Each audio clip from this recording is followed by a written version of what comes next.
how's it going? I have some bulbs I was thinking of planting, so I thought I would take you along with me. There's a plane overhead. I hope you can hear me. Anyway, I have a auger attached to my drill, which I've used previously to plant, I think, allium last year, and it works quite well. Yeah, it's a powerful drill, which helps. I think some of the generic brands might not be powerful enough to get through some of the soil, depending on what your soil is like. And I did do a testing hole just to make sure that the ground wasn't frozen in this area. So it seems like it might be ready. I think ideally it's best to plant some of these bulbs in the fall, but they were sold to me now. They were at my local Costco. I have iris and anemone, and I'm just gonna do it. I don't know if it's the best time, but the fact that they're being sold right now is probably a good indicator that it might be possible. Plus I have quite a few. The anemone, there are 100, and also 100 for the iris. This is the variety, and this is the iris variety.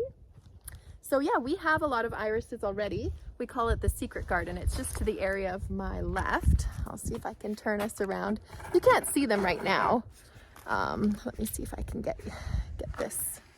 Okay, so anyway, this is the area that I call secret garden. You can see the little arch there made of branches. And there are irises that were planted by the previous owner that came up in the spring last year, which was such a nice surprise, which is also why we call it the secret garden.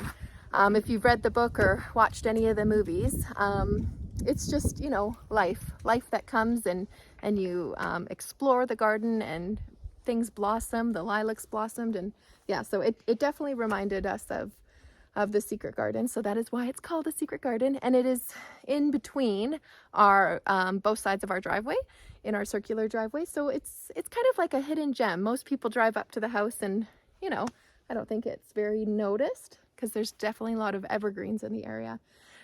Anyway, long story long, we have irises and they do well in our area because if you've watched my channel before, you know we have a lot of deer pressure. So I'm confident that these will do well. And anemones are said to be deer resistant as well. We will see. Not everything that is labeled as deer resistant, the deer reads the label, so it doesn't always work that way. Anyway, I've got a couple locations that I would like to plant these because, like I said, I have 100 of each. So this is just an area down from our house. We can see this area from the front of our house.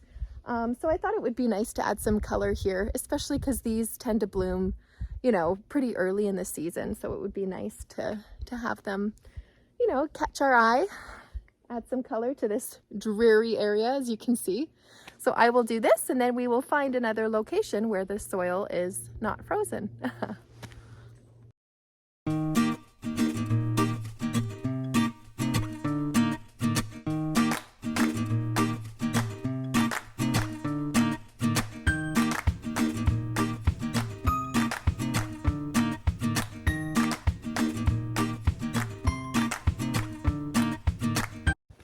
All right. I am going to chalk this up as more of an experiment at planting bulbs at this time of year. I would say I did about 7 in maybe around here. Anyway, some parts were definitely thawed, parts of the ground, and others were pretty rock hard still. So I'm gonna leave it and just see what happens planting at this time of year.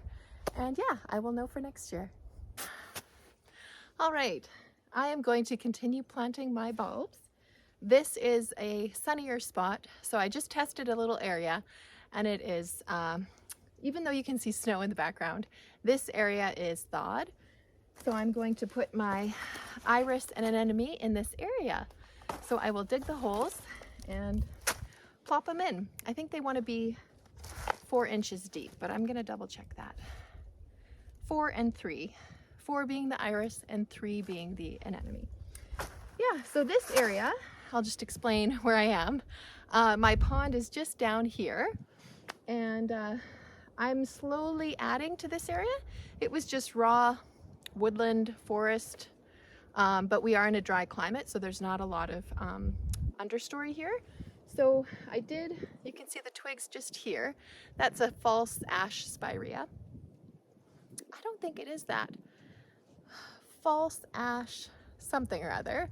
But it just had like a beautiful ferny look to it, and it was, yeah, really pretty. So I thought, yeah, I'm gonna plug that in. And then lower down near to the rocks is Japanese sedge grass, I believe. Yeah, and then I have a little bird's nest fern, and then some Karl Forster perennial grasses. But I think that's out of the camera view. So anyway, I am going to make as many holes as I can, hopefully around 200, because I only planted, I think, 8 or 9 iris bulbs just in that lower area we were just at. So yeah, I'll see how many I can do in this area.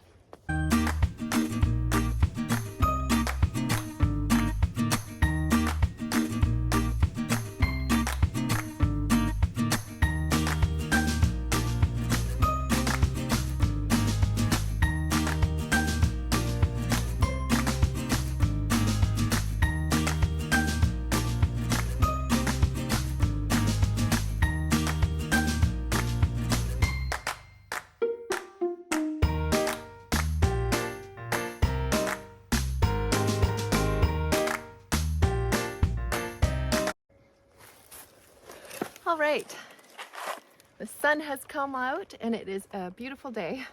So I did about 40 irises on the top because they are taller, and then 30 anemones just lower. And I hope it'll just be a marvelous spring burst of color. Yeah, so thank you for joining me. I don't know what I'm gonna do with the other 60 and 70 bulbs, but I will find a place. I'm sure of it.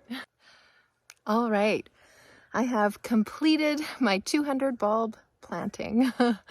So I'm just here in the secret garden, what we call it. I plugged in a bunch around here.